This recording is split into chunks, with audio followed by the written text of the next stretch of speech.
سبحان اللہ والحمد للہ. بسم اللہ الرحمن الرحیم. ورحمۃ اللہ وبرکاتہ. آج ہمارا سبق تختی نمبر 8 ہے مدہ و لین. جس طرح کے ہم نے پچھلے لیکچر میں 4 سوال یاد کیے ہیں، اس میں ہمارا ایک سوال تھا الف مدہ، واو مدہ اور یائے مدہ. دیکھیں خالی حرف ہم کہیں بھی نہیں پڑھتے، اسی طرح الف ہمیشہ ہی خالی حرف ہوتا ہے، لیکن اگر الف سے پہلے زبر آ جائے تو وہ الف مدہ بن جاتا ہے. جس طرح کہ یہ با کے ساتھ خالی الف ہے اور الف سے پہلے زبر ہے تو یہ والا الف مدہ کہلائے گا. اسی طرح آگے با کے ساتھ واو پہ جزم آ گئی ہے. یہ جو چھوٹا سا نشان دال کی طرح کا ہوتا ہے، اس نشان کو جب بھی واو پہ آ جائے تو ہم کہتے ہیں کہ اسے ہم نے سائلنٹ کر دینا ہے، ساکن کر دینا ہے، تو وہ واو مدہ کہلائے گی. اگر واو کے اوپر جزم ہو اور اس سے پہلے پیش آ جائے تو وہ واو مدہ کہلاتی ہے. جیسے ہم اسے پڑھیں گے با الف زبر با، با واو پیش بو، با واو پیش بو. یا پہ جزم آ گئی، اسی طرح کا یہ نشان اگر یا پہ آ جائے تو یا سائلنٹ ہو جائے گی، ساکن ہو جائے گی.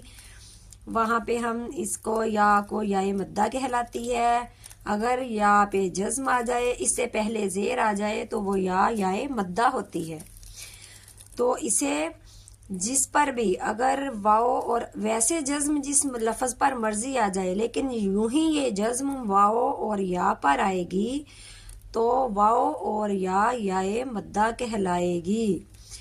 جس طرح کہ یہ با الف زبر با، با واو پیش بو، با یا زیر بی. اب ان تینوں الفاظ کو ہم ایک الف جتنا لمبا کر کے پڑھیں گے. با، بو، بی.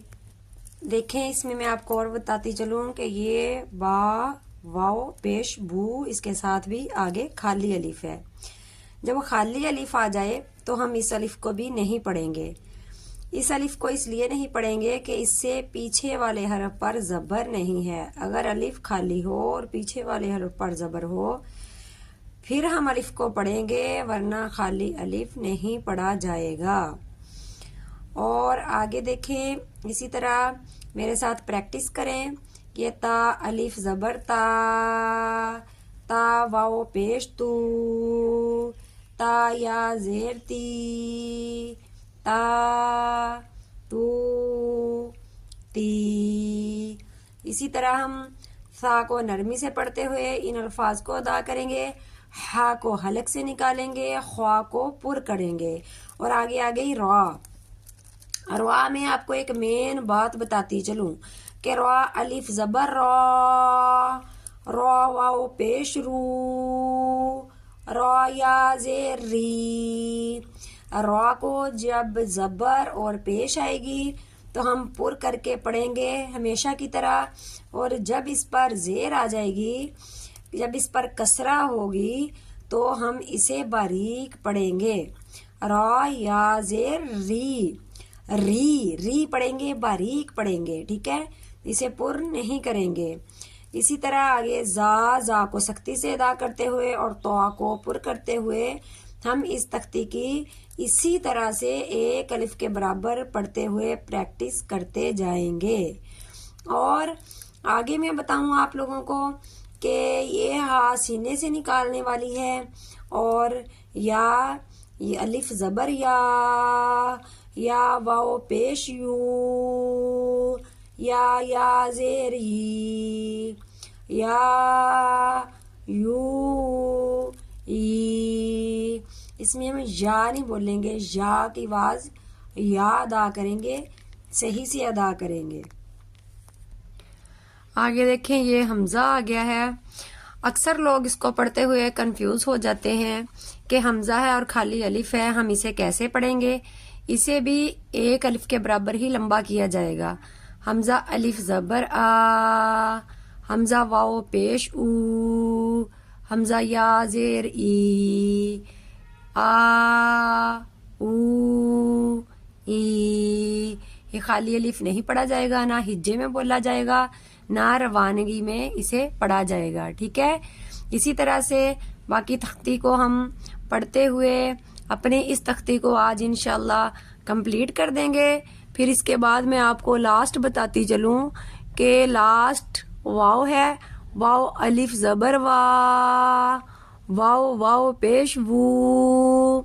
کئی لوگ یہ غلطی کرتے ہیں کہ واو پیش وا وو کہہ دیتے ہیں اس کو، لیکن اس کو یہ واو کے آگے یوں ہی جزم والی واو آئے گی، یہ واو مدہ ہی کہلائے گی. یہ تینوں حروف مدہ ہے، الف مدہ، واو مدہ، یا مدہ.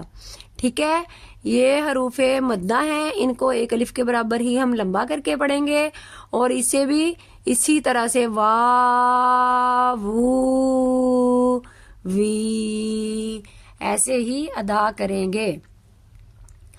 اگر کسی کو نہ سمجھ آئے تو پیچھے والے سوال بھی دیکھ سکتے ہیں، اور اس تختی کو اسی طرح سے ہم کمپلیٹ کریں گے انشاءاللہ العزیز. آگے والی تختی ہم کل سٹارٹ کریں گے. سبحان ربک رب العزت عما یصفون وسلام علی المرسلین والحمد للہ رب العالمین. الدین النصیحۃ، دین سراسر خیر خواہی اور اخلاص کا نام ہے.